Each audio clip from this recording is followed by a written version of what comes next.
Hi, future nurses. Welcome to NCLEX Prep 2.0.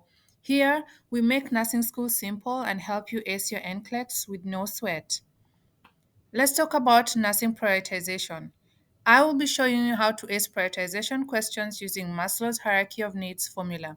In this video, we will cover some basics on prioritization and then a pop quiz at the end to test our understanding on this topic. Let's get it. Maslow's hierarchy of needs. This is a tool nurses use to prioritize patient care and make critical decisions in high stressful situations, starting with basic survival needs at the bottom of the pyramid and progressing upwards to the higher level needs such as self esteem and self actualization. The first priority in our is your patient's physiological needs. The goal here is to maintain body homeostasis, maintain a stable internal environment despite external changes. This ensures optimal functioning of all organs and systems in the body, keeping your patients alive. Because what's the point of trying to boost my self esteem when my body is going through septic shock? To maintain homeostasis, the body needs air, water, food, sleep, shelter, and clothing. According to Maslow's, if any of these things are missing, human body is less likely to thrive or even exist. Air.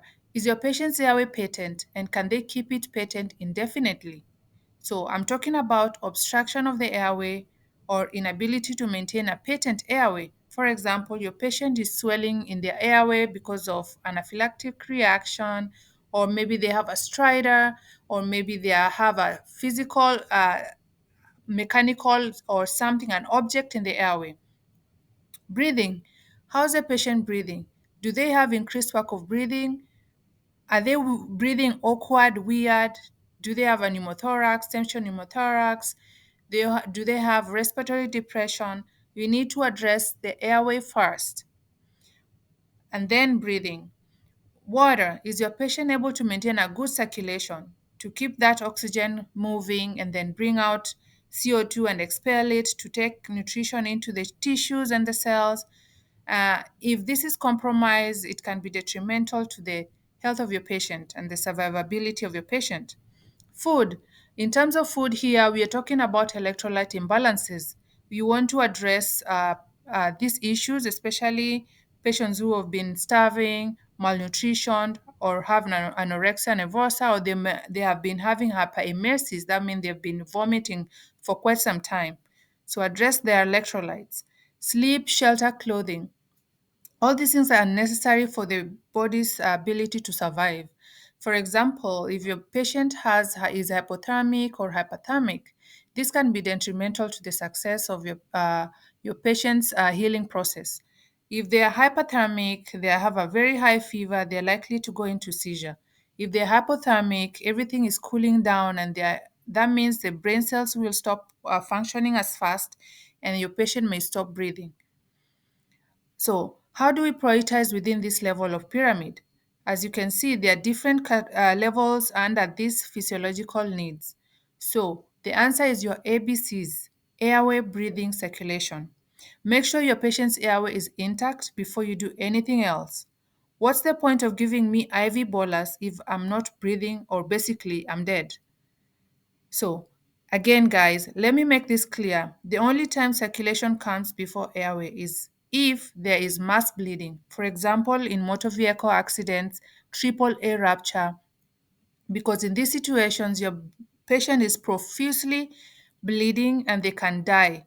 So, your prioritization is to hold on to the wherever source of bleeding is coming from. If you can press on it, hold it right there tight, do not let go, and then you can dress the airway later after you address stop the bleeding. Let's talk about safety. According to Maslow's, after taking care of the physiological needs, the next best thing that makes sense will be keeping them safe. So, guys, keep your eyes on that patient who is having suicide ideations, that bipolar patient in a manic episode, because they tend to have irrational thoughts. For example, suddenly they feel like jumping off a cliff or hitting someone. It makes sense or is fun. Also, look at those patients who are aggressive or combative. For example, patients on alcohol withdrawal protocol, they're more likely to get into seizure.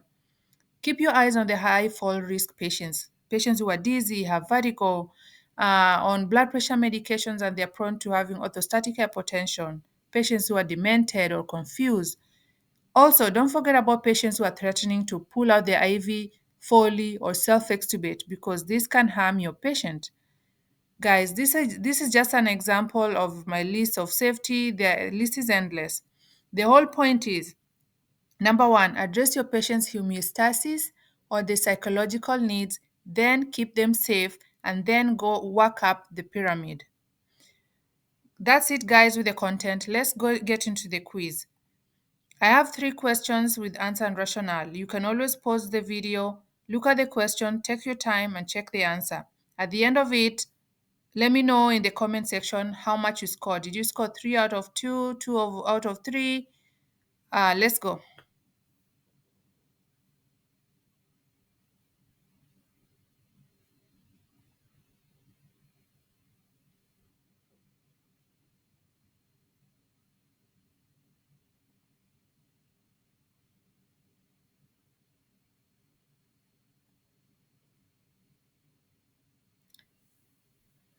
That's it, guys. What did you score? 3 out of 3. Congratulations. If not, just rewind and watch the video one more time, and I promise you, you will get 3 out of 3. Thank you very much for watching this video. Please like, share, comment, and subscribe. We're on YouTube, we're on Instagram, TikTok, Facebook. Please like, subscribe, share, and comment. Thank you, and see you on the next one.